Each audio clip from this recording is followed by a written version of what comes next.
আসসালামু আলাইকুম ওয়া রাহমাতুল্লাহি ওয়া বারাকাতুহু নাহমাদুহু ওয়া নুসাল্লি আলা রাসূলিহিল কারীম আম্মা বাদ ওয়া কুল জাআল হক ওয়া জাকাল বাতিল ইন্নাল বাতিলা কানা যাহুকা। সমস্ত প্রশংসা সে মহান সত্তা আল্লাহ সুবহানাহু ওয়া তাআলার জন্য, শান্তির ধারা বর্ষিত হোক মুহাম্মদ সাল্লাল্লাহু আলাইহি ওয়াসাল্লামের প্রতি। যে আজকে একটি গুরুত্বপূর্ণ বিষয় নিয়ে আপনাদের সঙ্গে উপস্থিত হয়েছি।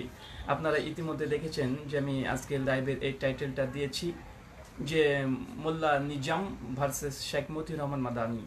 যাক, এ বিষয় নিয়ে দীর্ঘদিন যাবৎ ধরে আমরা কিন্তু আমরা কথোপকথন শুনছি। এক বছর থেকে আমার জানা মতে যে শেখ মতিউর রহমান মাদানীর একটি ভিডিওর জবাব দেওয়ার চেষ্টা করেছিলেন বাংলাদেশি একজন আলোচক, একজন বক্তা, যিনি জামাত ইসলামের সঙ্গে সংশ্লিষ্ট এবং তিনি প্রচার করেন। তার নাম মোল্লা নিজাম নামে পরিচিত।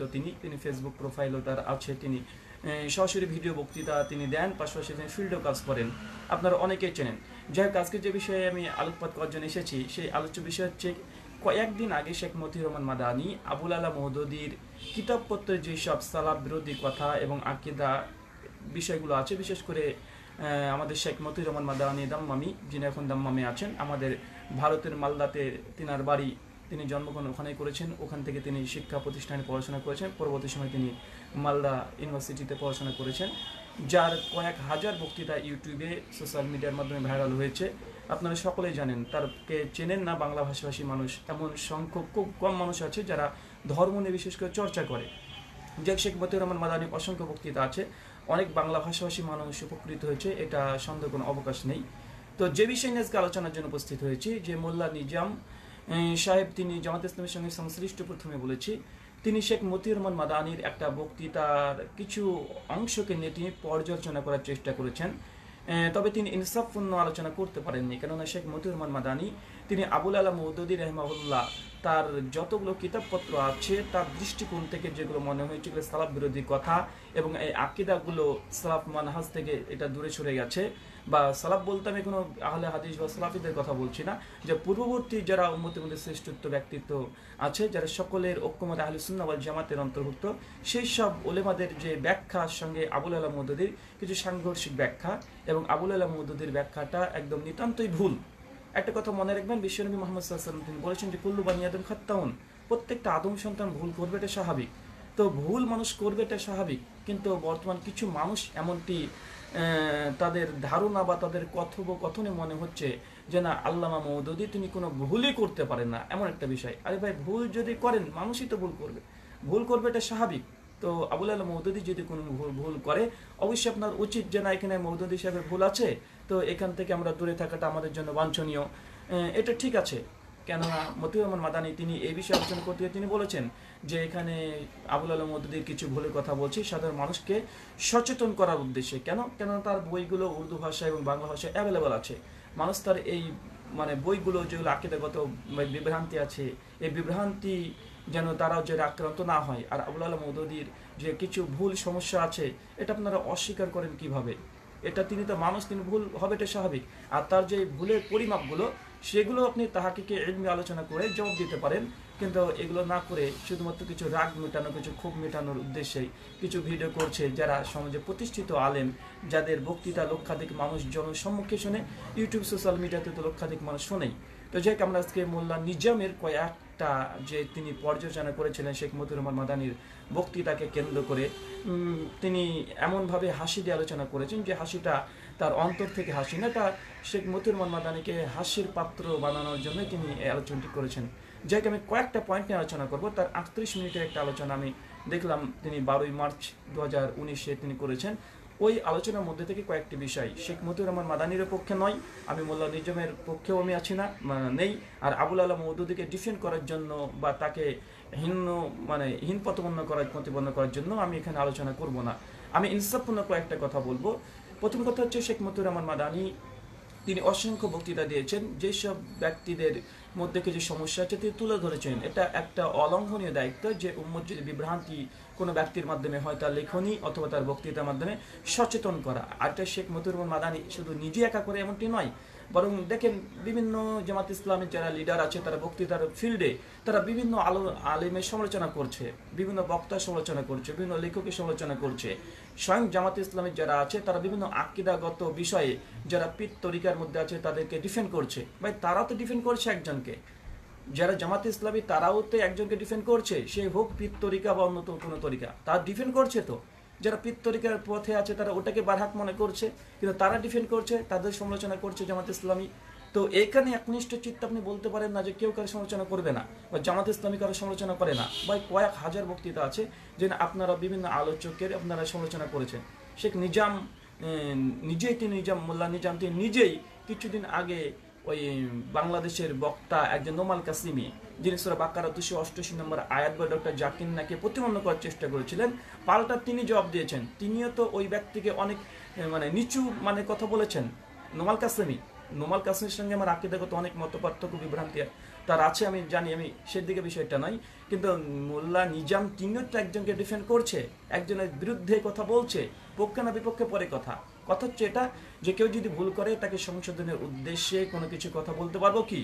সমস্ত ওলেমারা এবং সমস্ত ফিরকার ব্যক্তিরা তারা নিজেরা মনে করে হ্যাঁ কেউ যদি ভুল করে তাকে সংশোধনের উদ্দেশ্যে বক্তৃতা দেওয়া, আলোচনা করা, লিখির মাধ্যমে এগুলো করাটা এটা জায়েজ, আর জায়েজ নয়, তারা নিজের আমল দ্বারা বাস্তবায়ন করছে।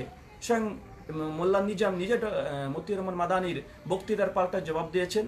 তো তিনি যদি মনে করেন না কারো ভুলের জবাব দেওয়া যাবে না, মওদুদি ভুল করেছে এই জন্য মতিউর রহমান মাদানি যদি কোনো জবাব দিতে না পারে, তো স্বয়ং মোল্লা নিজাম তিনিও জবাব দেওয়ার এখানে কে রাখেন না কেন? তিনার রসুল যে না ভুল করলে কেন এই সময়তে এই আলোচনা করবে, আপনি বা কেন তারা পাল্টা রিপ্লাই দিলেন? আপনাদের অনেক আলেম ওলেমা তারাও রিপ্লাই দিচ্ছে।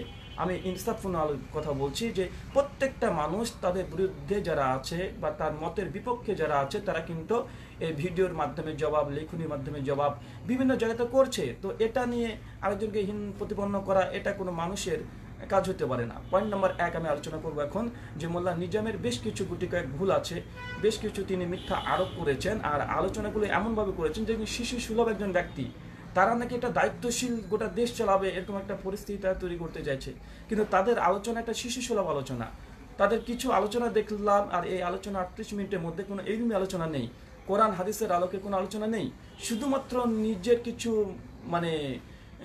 কিছু কথা তিনি উপস্থাপন করতে চাইছেন, মানুষকে বোঝাতে চাইছেন, এমনটি মনে হলো। কোনো ইলমি আলোচনা নেই, আর ইলমির জবাব দেওয়ারও কোনো প্রয়োজন মনে করছে না। তারপর যতটা তিনি ইলমি আলোচনা করেছেন আমি জবাব দেওয়ার চেষ্টা করব। পয়েন্ট নাম্বার 2, এখানে যে মনে রাখতে প্রথমে আলোচনার সময় যে মোল্লা নিজাম মতিউর রহমান মাদানির সত্তাগত বিষয়ে বেশ কিছু আপত্তি তুলেছেন, তার কথার মধ্যে কিছু আপত্তি তুলেছেন, অনেক ধরনের তিনি আপত্তি তুলেছেন। তো আমি কয়েকটা আলোচনা করব। প্রথম যে মোল্লা নিজাম তিনি স্বয়ং লাইভে এসে তিনি প্রথম যে কথাটি বলেছেন, কয়েকটা কথা বলার পরে প্রথম তিনি যে আপত্তি করেছেন মতিউর রহমান মাদানি হাস্যকর বলতে এতটাই হাস্যকর যে আল্লামা শাইখ মোল্লা নিজাম লক্ষ লক্ষ মানুষ তাকে চেনে, তার বক্তৃতা মানুষ উপকৃত হচ্ছে। তো সেই ব্যক্তি বক্তৃতা প্রথমে বলছে যে শেখ মতিউর রহমান মাদানি তিনি কয়েকদিন আগে ভিডিও করেছেন, আর ভিডিওতে তিনি ভিউ যতটা হওয়ার কথা ছিল ততটা ভিউ হয়নি। তিনি বোঝাতে চাইছেন না তার ভিডিও অনেক ভিউ হয়, কিন্তু মতিউর রহমান মাদানির বক্তৃতা আর ভিডিওগুলো ভিউ হয় না। তিনি এটাকে দিয়ে কি বোঝাতে চাইছেন? আসলে কার বক্তৃতা ভিউ বেশি হলো কারটা কম হলো এটাতে কি যায় আসে? কার ভিডিও যদি বক্তৃতা যদি ভিউ বেশি হয় তার মানে কি সে হকের পরে প্রতিষ্ঠিত, আর কার ভিউ যদি না হয় সে কি বাতিলের পরে প্রতিষ্ঠিত? এটাই যদি আপনি মনে করেন তো আমরা বলতে পারবো যে এই যে তাহেরি আছে একজন গিয়াস আহমেদ তাহেরি, আমি তো বলি যে মোল্লা নিজামের চাইতে গিয়াসউদ্দিন তাহেরির বক্তৃতা সবচেয়ে বেশি ভিউ হয়। আর ওই যে একজন কুয়াকাটা আছে হাফিজুর রহমান কুয়াকাটা, আপনাদের সমস্ত জামাত ইসলামী যত বক্তারা বক্তৃতা দেয় তার চেয়ে কুয়াকাটার বক্তৃতা বেশি ভিউ হয়।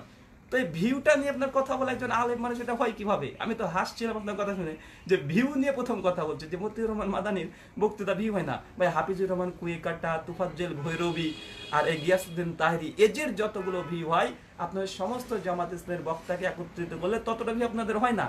বরং বাংলাদেশের প্রেক্ষাপটে দেখেন যারা বাতিল আকীদায় পরিপূর্ণ, যারা শিরকি আকীদায় পরিপূর্ণ, আপনারা বলেন আমরা বলে তাদের বক্তৃতা বেশি ভিউ হয়। তো শেখ মতিউর রহমান মাদানির বক্তৃতা ভিউ কম হয়েছে, এটা আপত্তি করা কি? এটা তো কোনো ইলমি আলোচনা না, আর এটা কোনো আলেমের কথা হতে পারে না। সাধারণ মানুষ মাঠ পাস করেছে বা রাখাল বা সে ভ্যান রিক্সা চালক, এরা যদি এই আপত্তি করতো এটা মানা যেত, কিন্তু আপনার যেন আলেম আল্লামা, আপনাদের দ্বারা ভুলটা হয় কিভাবে, আর এটা অভিযোগই হয় কিভাবে? তো যাই প্রথম আলোচনা এটা করলাম। যে ভিউ কার বেশি হচ্ছে এটা মৌলিক বিষয় নাই, হক কথা কে বলছে এটা মূল বিষয়। যেমন আব্দুল ইবনে মাসউদ রাদিয়াল্লাহু তাআলা আনহু সূত্রে একটা হাদিস বর্ণনা আছে তারিক ইবনে আসাকির 13 খণ্ডে 322 পৃষ্ঠায়, যে আব্দুল ইবনে মাসউদ বলছে হক হচ্ছে সেটা যদি তুমি দলে একজন থাকো, একজন ব্যক্তি যদি একটা হক কথা বলে সেটাই হক। বিভিন্ন নবী রাসূলের ঘটনা জীবনীতে আমরা দেখেছি যে নবী একজন, যেমন ইউসুফ আলাইহিস সালামের বিপক্ষে ছিলেন তার 12 জন ভাই, তো ইউসুফ আলাইহিস সালাম কি হকের পরে ছিলেন না 12 জন ব্যক্তিরা ছিল? সকলের রকমাত পবিত্র কোরআন সুন্নাহ দ্বারা যে ইউসুফ আলাইহিস সালাম তিনি হকের উপরে প্রতিষ্ঠিত ছিলেন, তিনি যে কথা বলেছেন সেটাই হক। তো কে কতজন দেখলো ভিডিও এটা বড় কথা নয়। আর কোরআন হাদিসে তো একাধিক বর্ণনা আছে যে কালিলামা তাযাক্কুরুন কালিমা তাশকুরুন, অল্প সংখ্যক মানুষ তারাই বুঝবে, অল্প সংখ্যক মানুষ তারাই হিদায়াত প্রাপ্ত, অল্প সংখ্যক মানুষ এরাই সফল কাপ, সবই তো অল্প সংখ্যক রে ভাই, বেশি সংখ্যক কোথায় না? এখানেও আপনি ভিডিওর মাধ্যমে আপনি মানে ভিডিওকে কতটা কার ভিডিও দেখছে এটার মাধ্যমে গণতন্ত্র জায়েজ করবেন? এটার মাধ্যমে কি ডেমোক্রেসি গণতন্ত্র জাজ করবেন? না ভিডিও কার বেশি ভিউ হচ্ছে কারটা কম হচ্ছে এখানে গণতন্ত্র সিস্টেমকে নিয়ে আসছেন? বুঝি না। তো যাই হোক, এটা আপনি পরবর্তী সময়তে আপনার মতবাদটা ব্যক্ত করবেন। পয়েন্ট নাম্বার 2, ইলমি পয়েন্ট নাম্বার হচ্ছে 2, যে তিনি আরেকটা কয়েকটা যে কথাগুলো বলেছেন তিনি একজন আলেম হিসাবে বলাটা আমি উচিত মনে করি না। তিনি ইলমি খণ্ডন যদি করতেন মতিউর রহমান মাদানির, আলহামদুলিল্লাহ কোনো সমস্যা নাই, কিন্তু শিশু সুলভ কিছু আচরণ করেছে। পয়েন্ট নাম্বার 2 আমি যে বিষয়ে বলবো, তিনি বলছেন যে শেখ মতিউর রহমান মাদানি তিনি মানে প্রয়োজনীয় ভিডিও বাদ দিয়ে তিনি একামতে দিনের পেছনে তিনি ভিডিও বানাচ্ছেন। এখানে একটা কথা বলি যে মোল্লা নিজামকে বলুন তো, শেখ মতিউর রহমান মাদানি কোন প্রয়োজনীয় জিনিসের উপরে ভিডিও করেননি? আমি তো জানি তিনি কয়েক হাজার বক্তৃতা দিয়েছেন, আর এমন এমন বিষয়ভিত্তিক বক্তৃতা দিয়েছেন যেটা বাংলা জগতে পাওয়াই মুশকিল। তিনি প্রত্যেকটা বিষয়ের পুরে আলাদা আলাদা স্বতন্ত্র ঘন্টার পর ঘন্টা তিনি বক্তৃতা দিয়েছেন। এমন কোনো বক্তৃতা নেই যে তিনি হয়তো বা দেননি, আমার জানা মতে হতে পারে যে তিনি এই বক্তৃতা দেননি, এখনো ভবিষ্যতে তিনি দেবেন। তো তিনি এমন সূক্ষ্ম সূক্ষ্ম বিষয় নিয়ে, মাসালাগত বিষয় হোক বা যে কোনো প্রয়োজনীয় জিনিস হোক, অসংখ্য বক্তৃতা আছে। স্বামীর প্রতি স্ত্রীর হক, স্ত্রীর প্রতি স্বামীর হক, আদর্শ পরিবার, আদর্শ নারী, মৃত ব্যক্তির জন্য জীবিত করণীয়, জানাজা সালাত কীভাবে করবেন, এমনি 5 ওয়াক্ত সালাত কীভাবে আদায় করবেন, কসর সালাতের বিধান কি, এইভাবে প্রত্যেকটা বিষয়ে তাহারাত কীভাবে করবেন, সকাল সন্ধ্যার জিকির, প্রত্যেকটা বিষয় আলাদা আলাদা তিনি বক্তৃতা দিয়েছেন। আর আপনি বলছেন তিনি প্রয়োজনীয় বক্তৃতা বাদ দিয়ে তিনি এই শুধুমাত্র জামাত ইসলামের পেছনে লেগেছে। আরে ভাই, জামাত ইসলামের পক্ষে কয়টা বিপক্ষে করেছে ভাই? সকলের বিষয়ে মুখ খুলতে হবে, যাদের যেখানে ভুল আছে সেখানে অবস্থান করতে হবে। এটা সম্পূর্ণ আপনার অজ্ঞতা যে শেখ মতিউর রহমান মাদানি প্রয়োজনীয় বিষয় বাদ দিয়ে তিনি অপ্রয়োজনীয় বিষয়ে কথা বলেন। আমি তো মনে করি তিনি 85% বক্তৃতা যেগুলো আছে মানুষকে সংশোধন করার জন্য, মানুষের আমলের জন্য, মানুষের ইবাদতের জন্য, শিরক থেকে দূরে রাখার জন্য, বিদআত থেকে দূরে রাখার জন্য, বিভিন্ন ছোটোখাটো মানে খুঁটিনাটি মাসালগুলো মানুষ জেনে প্রকাশ্যে জানতে পারে, বিভিন্ন আমলের ফজিলত, তিনি সব বিষয়ে আলো কথা বলেন। তিনি কোন বিষয়ে কথা বলেনি? এটা আপনার অজ্ঞতা বা হিংসার বশীভূত হয়ে আপনি মতিউর রহমান মাদানির উপরে মিথ্যা তহমত লাগিয়েছেন। এখান থেকে আপনার ফিরে আসা উচিত। আল্লাহ সুবহানাহু বলছেন পবিত্র কোরআন সূরা বনী ইসরাঈল সূরা নম্বর 17 আয়াত নম্বর 36, স্পষ্ট হয়ে যে বিষয়ে তোমার ইলম নেই সে বিষয়ে তুমি কথা বলো না। ইন্নাস সামাআ ওয়াল বাসারা ওয়াল ফুআদা কুল্লু উলাইকা কানা আনহু মাসউলা, নিশ্চয় তোমাদের প্রত্যেকটা চক্ষু এবং কর্ণ এবং হৃদয় কিয়ামতের মাঠে জিজ্ঞাসিত হতে হবে। শেখ মতিউর রহমান মাদানির সম্পর্কে ভালোভাবে না জেনে, তার প্রত্যেকটা বক্তৃতা না শুনে আপনি সঙ্গে সঙ্গে মন্তব্য করলেন তিনি সব বিষয়ে আলোচনা করেনি।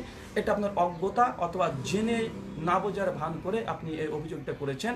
এটা রাগ মেটানোর জন্য, নিজের শরীরের রাগকে দমন করার জন্য আপনি অপবাদ দিয়েছেন, যে অভিযোগটা একদম সঠিক নয়। আপনি একজন আলেম হিসাবে এমন অভিযোগ করতে কখনোই পারেন না। আমি পয়েন্ট নাম্বার 3, এবার তার আরও একটি অভিযোগ আছে, আর এটা খুবই হাস্যকর। তিনি বলছেন যে শেখ মতিউর রহমান মাদানি তিনি টাইম লাইনে আসার জন্য, তিনি ফেমাস হওয়ার জন্য তিনি কি করেছেন? দেলওয়ার হোসেন সাইদি হাফিজাহুল্লাহর সমালোচনা করেছেন, তার ভুল ধরেছেন। নালতুল্লাহি আলা কাযিবিন, আল্লাহ মিথ্যুকদের উপরে লানত বর্ষণ করুন, আমিন। আসলে শেখ মোল্লা নিজাম সাহেব আপনাকে বলি যে মতিউর রহমান মাদানি কোথায় দেল হোসেন সাইদির ভুল ধরেছে আমি তো বুঝতে পারলাম না। তার ব্যক্তিগত জীবনে কোথায় ভুল ধরেছে?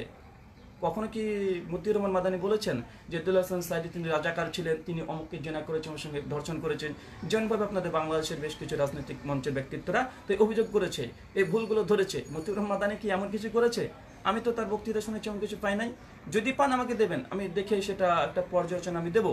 তবে আমার জানা মতে দেলওয়ার হোসেন সাইদি হাফিজাহুল্লাহ তিনি পবিত্র কোরআন, সুন্নাহ এবং সালাফদের মানহাজ অনুসারে বিচ্যুত হয়ে যেসব কথা বা যেসব কথাগুলো বলেছেন, যেগুলো মানুষকে শিক্ষা দেওয়ার চেষ্টা করেছেন ভালো মনে করে, আসলে প্রকৃতপক্ষে সেগুলো কোনো দলিল ছিল না বা দলিল নেই। তিনি এইসব ইসলামের বিষয় নিয়ে তিনি আলোচনা করেছেন, ব্যক্তিগত জীবনে তিনি ভুল ধরেন নাই। আর এটা সকলে ঐক্যমত। ভাই আপনিও তো বিভিন্ন আলমের ভুল ধরেন, আপনি যে নোমান কাসেমির এই 288 হুজুর সকলে বলে তারও তো ভুল ধরে আপনি প্রতিবাদ করেছেন ডক্টর জাকির নায়েকের পক্ষে নিয়ে। আমি নোমান কাসেমির অনেক বিষয়ের বিপক্ষে আছি, কিন্তু আপনিও তো সমালোচনা করেন না। এই যে আপনাদের বক্তা কিছুদিন আপনার ছবিও দেখলাম, আমির হামজা, তিনি স্পষ্টভাবে তিনি সমালোচনা করছেন কার, এই যে গিয়াসউদ্দিন তাহেরির, তার আলেম সার্টিফিকেট নেই, ফাজিল সার্টিফিকেট নেই বলে চ্যালেঞ্জ করলেন। আবার আমির হামজা বলেছিলেন কি যে না, যদি সে আলেম সার্টিফিকেট ফাজিল সার্টিফিকেট দেখাতে পারে বক্তৃতা ছেড়ে দেবে। পরবর্তী সময়তে তো ওই গিয়াসউদ্দিন তাহেরি তিনি তো সার্টিফিকেট দিয়েছেন, কেন তাহলে আমির হামজা বক্তৃতা দিচ্ছেন এখনো? তো ভাই সমালোচনা আপনারা করতে কম করেন না, আপনারা পীরের বিরুদ্ধে, মাজারের বিরুদ্ধে, সরকারের বিরুদ্ধে কারো না কারো তো সমালোচনা করছেন। পীরের বিরুদ্ধে সমালোচনা করলে বাংলাদেশে লক্ষ লক্ষ মানুষ পীরের আনুগত্য করে অনুসরণ করে, তাদের বিরুদ্ধে যখন বলছেন তাদের তো অনুভূতিতে আঘাত লাগে। তো নিজের আপনারা সমালোচনা করছেন যেটা মনে করছেন না এটা কোন সুন্নাহর বিপক্ষে। তো ঠিক মতিউর রহমান মাদানী হাফিজাহুল্লাহ তিনিও আপনাদের সমালোচনা করেনি, দেলাওয়ার হোসেন সাঈদের সমালোচনা করেনি। তার যে মাসালা ইসলামী মনে করে তিনি যে মাসালা দিয়েছে সেগুলোর তিনি জবাব দিয়েছেন। পারলে আপনারা ইলমি খণ্ডন করেন, পবিত্র কোরআন সুন্নাহ দিয়ে সালাফদের মানহাজ অনুসারে আপনি খণ্ডন করেন, আপনার কথাটাকে আমরা গ্রহণ করব। এটা সম্পূর্ণ একটা শিশুসুলভ আপনার আচরণ বা কথা, যে দেলাওয়ার হোসেন সাঈদীর মানে জবাব দিয়ে বা তার সমালোচনা করে মতিউর রহমান মাদানী টাইম লাইনে আসার চেষ্টা করেছে, এটা সম্পূর্ণ মিথ্যা এবং ভিত্তিহীন কথা। আরেকটা আমার আকলি জবাব, এমনটি যদি হয় তাহলে আমি আপনাকে বলবো যে মোল্লা নিজাম সাহেব ঠিক আপনি এই কাজটাই করেছেন, শেখ মতিউর রহমান মাদানীর হাফিজাহুল্লাহর সমালোচনা করে তার বক্তৃতার জবাব দিতে গিয়ে আপনি নিজেই টাইমলাইনে আসার চেষ্টা করেছেন, আর আপনি টাইমলাইনে চলে এসেছেন। কারণ আপনাকে 2 বছর আগে আমরা চিনতাম না, মতিউর রহমান মাদানীর যেমন একটা বক্তৃতার জবাব দিতে গিয়েছেন, জবাব যে কী দিয়েছেন আপনি ভালো জানেন। তো তারপর থেকে আপনি ফেমাস হয়ে গেছেন, তারপরে আপনার ভালো ফেমাস আপনি হয়েছেন। তো আপনি তো এটা এই পথ অবলম্বন করেছেন যে মতিউর রহমান মাদানীর আপনি জবাব দিতে গিয়ে আপনি নিজের টাইমলাইনে চলে এসেছেন, আপনার নিজের কথাটা আপনি আরেকজনের উপরে চাপিয়ে দিয়েছেন। যাক, আপনাকে ধন্যবাদ। ইলমি মানে পয়েন্ট নাম্বার 4, যে আপনি আরও কিছু আপত্তি করেছেন আপনার আলোচনা থেকে, যেগুলো আমি মনে করছি এটা আপনার জন্য সুবিধা বা আপনি উচিত না। একদম শিশু সুলভ বাচ্চা ছেলেরা যেমন কথা বলে এমন মানুষের কথা বলেছেন। কোনো আলেম, কোনো মুফতি সাহেব এমন কথা বলতে পারে না। সাধারণ মানুষ ছোটবেলায় মারামারি করলে ছেলেরা যেসব অভিযোগ করতে একে অপরের প্রতি, আপনি সেই অভিযোগগুলো করেছেন, আর আপনি বলছেন না মতিউর রহমান মাদানী আপনি নাকি জবাব দিয়েছেন। জবাবের কিচ্ছুই দেননি। পয়েন্ট নাম্বার 4, আপনি যে বিষয়ে বলেছেন যে মতিউর রহমান মাদানী হাফিজাহুল্লাহ তিনি কি করেছেন, একামতের দিনের বিপক্ষে বলে টাইম লাইনে এসেছেন। নাউজুবিল্লাহ মিন জালিক। শেখ মতিউর রহমান মাদানীর একামতের দিন মানে কিভাবে দিন কায়েম করতে হয় এ বিষয়ে উপরে একটা বক্তৃতা আছে, তিনি বিরুদ্ধে বললেন। বা এটা আপনাদের বোঝার ভুল। শেখ মতিউর রহমান মাদানী হাফিজাহুল্লাহ কোনো সময়তেই একামতের দিনের বিপক্ষে বলেছেন একটা ভিডিও দেখান বা তার লেখনী দেখান, বা আহলুল হাদিস সালাফি মানহাজের যারা আছে তারা বিপক্ষে লিখেছে একামতের দিন কায়েম করা যাবে না এর বিপক্ষে একটা কলম দেখান বা 10 সেকেন্ড একটা ভিডিও দেখান, মেনে নেব। এটা সম্পূর্ণ আপনার মিথ্যাচার, মিথ্যা অপপ্রচার, আহলুল হাদিসদের উপরে মিথ্যা অভিযোগ, মিথ্যাচার করছেন যে আহলুল হাদিস তারা সম্পূর্ণভাবে একামতের দিনের বিপক্ষে বলেছে, আর মতিউর রহমান মাদানী এটা দিয়ে টাইমলাইনে এসেছে। জি, এটা সম্পূর্ণ মিথ্যাচার আপনার।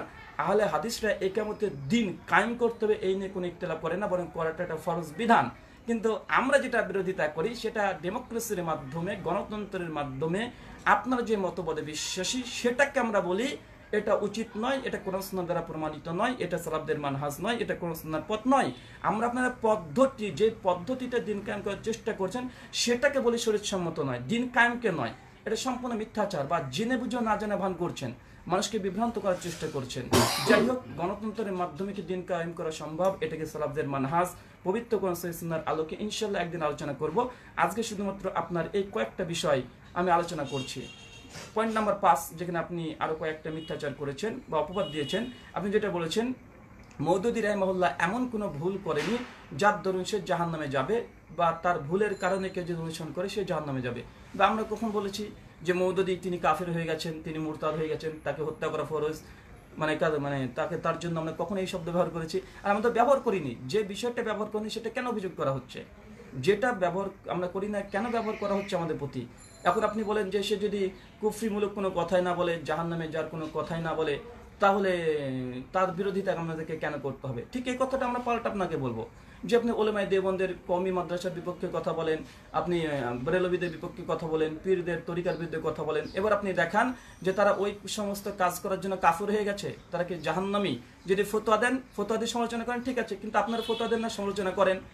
তো আবুল আলা মওদুদী তিনি বেশ কিছু কথোপকথন বা তার বেশ কিছু লেখনী আছে যেগুলো সালাফদের মানহাজের বিরুদ্ধে, কোরআন হাদিস বিরুদ্ধে, সালাফরা যে ব্যাখ্যা করেন তিনি ব্যাখ্যা করেছেন, এটা অবশ্যই সালাফদের বিরুদ্ধে যেহেতু আছে, তাই আমাদের সেগুলোর যথাযথ কোরআন সুন্নাহর মানে অনুকূলে আলোচনা করাটা এটা অবশ্যই আপনিও করেন, আমরা করি, এটা স্বাভাবিক, সকলে করে।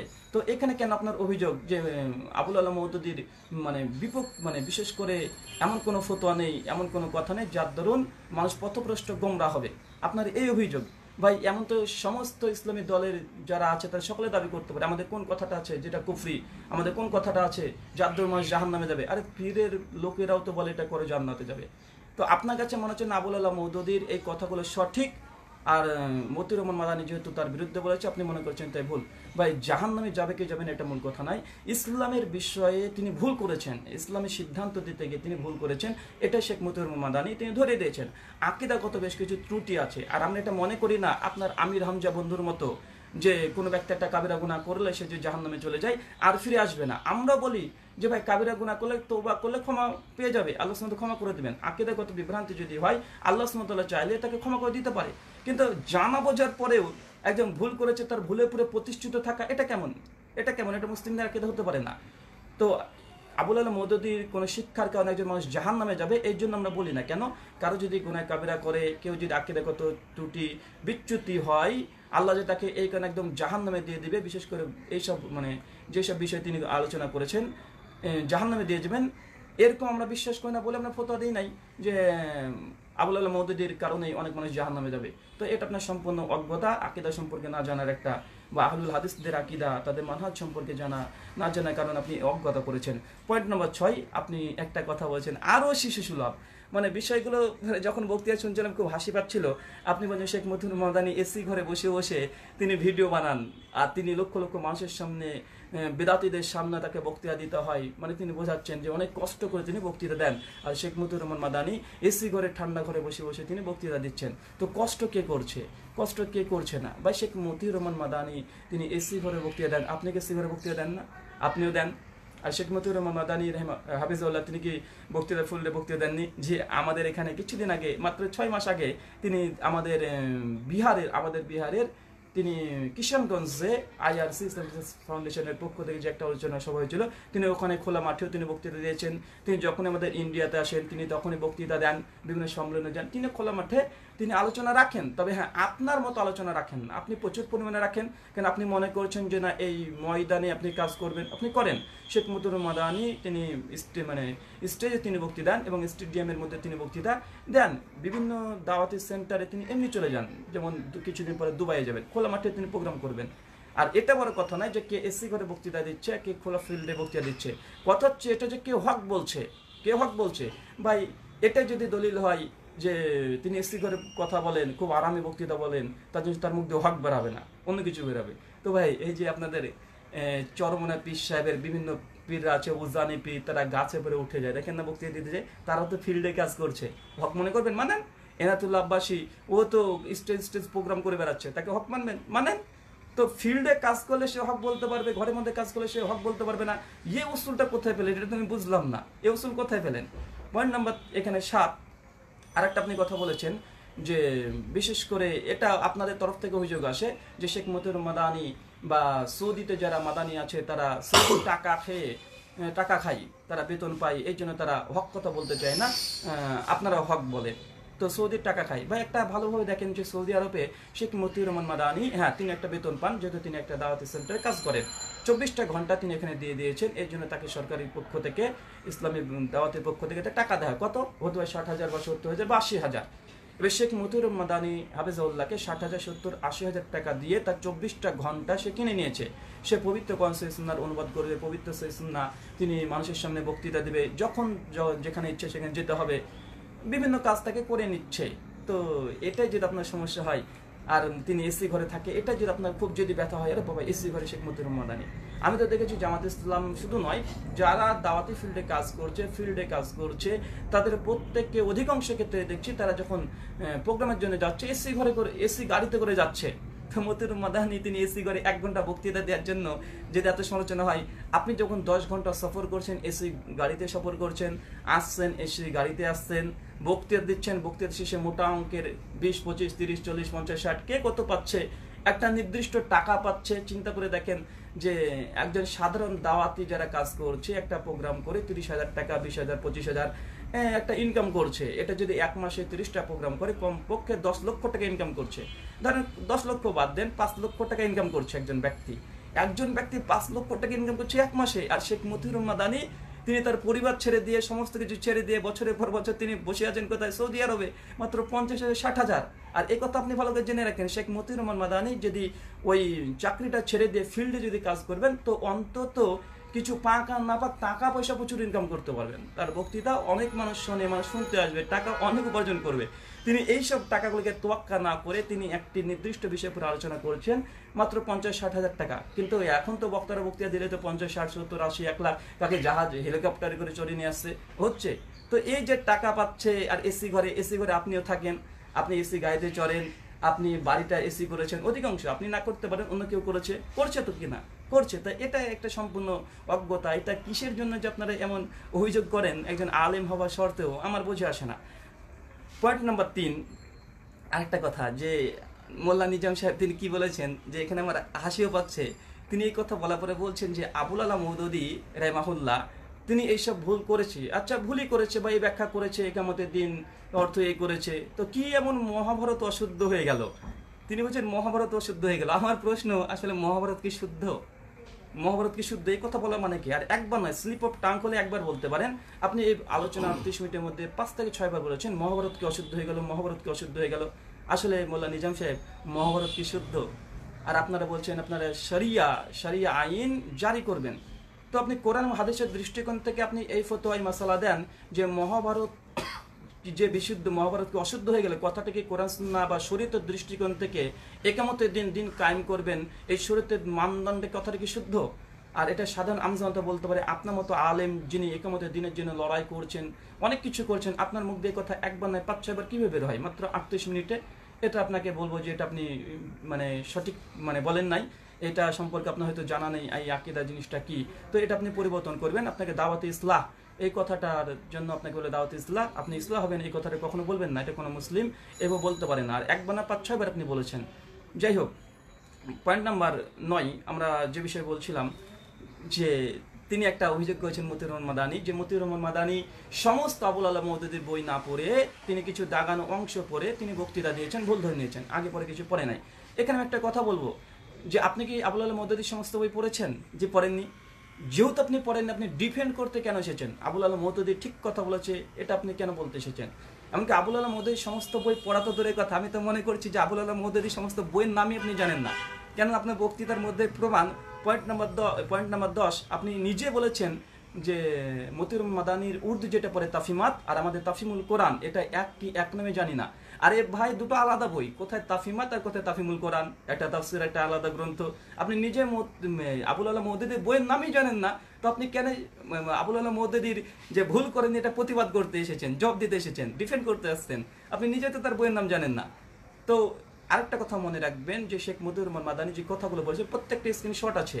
আর আবুল আলা মওদুদীর পাকিস্তান থেকে, লাহোর থেকে যেগুলো ছাপা, করাচি থেকে ছাপা, প্রত্যেকটার স্ক্রিনশট দেওয়া আছে। আপনি সেগুলো অস্বীকার করেন না যে না আবুল আলা মওদুদী এমন কথা বলেনি, বা এটা কোরআন হাদিসের আলোকে আপনি জবাব দেওয়ার চেষ্টা করেন। আপনি কয়েকটা জবাব দেওয়ার চেষ্টা করেছেন। ইনশাল্লাহ আমি এ বিষয়ে পরে আলোচনা একটা স্বতন্ত্র করব। আর এখানে আমি কিছুটা টাচ দিয়ে যাবো, যাতে যারা হক যারা খুঁজছে তারা যেন বুঝতে পারে আপনার প্রতি আমার কোনো রাগ বিদ্বেষ নেই। শেখ মতিউর রহমান মাদানীর পরে রাগ বিদ্বেষ বা অতিরিক্ত ভালোবাসা বাড়াবাড়ি গুলো আমি কারো ক্ষেত্রে করতে চাইছি না। আর আবুল আলা মওদুদীর প্রতিও আমি গুলো বাড়াবাড়ি বা তাফরিদ ছাড়াছাড়ি কোনো কিছু করতে চাইছি না। আপনি জাস্ট যে সমস্যাগুলো, অভিযোগগুলো করেছেন, এগুলো বাচ্চা সুলভ, এগুলো কোনো আলেম বলতে পারেন না ভাই। আপনি একজন আলেম, বাংলাদেশের একজন বরেণ্য আলেম, আপনার মুখ দিয়ে কথা বের হবে কেন? আপনার মুখ দিয়ে যেসব কথা বের হবে, যেহেতু আপনি একজন রাজনীতিবিদ, আপনারা দেশটাকে কায়েম করতে চাইছেন, আপনারা ক্ষমতা আসতে চাইছেন, তো আপনাদের প্রত্যেকটা কথা হবে খুবই ছোট্ট, কিন্তু গভীরতা থাকবে অনেক বেশি, যে কথার মাধ্যমে মানুষ মেসেজ পাবে। আপনি কি মেসেজ দিয়েছেন আমি তো বুঝি না। একটা বাচ্চা ছেলের মতো আপনি অভিযোগ করছেন, ছোট বাচ্চারা খেলা করে না, যেন অভিযোগ করে আপনি সেম ওমনি অভিযোগ করেছেন। যে পয়েন্ট নাম্বার 11, আপনি যে কথা বলেছেন যে আবুল আলা মওদুদী রাহিমাহুল্লাহ প্রসঙ্গে মতিউর রহমান মাদানী হাফিজাহুল্লাহ তিনি স্পষ্ট বলেছেন যে তার কিছু দুর্বলতা ছিল, বিশেষ করে হাদিসের ক্ষেত্রে। তিনি হাদিসকে জাননি বলেছে, হাদিস সন্দেহপ্রবণ।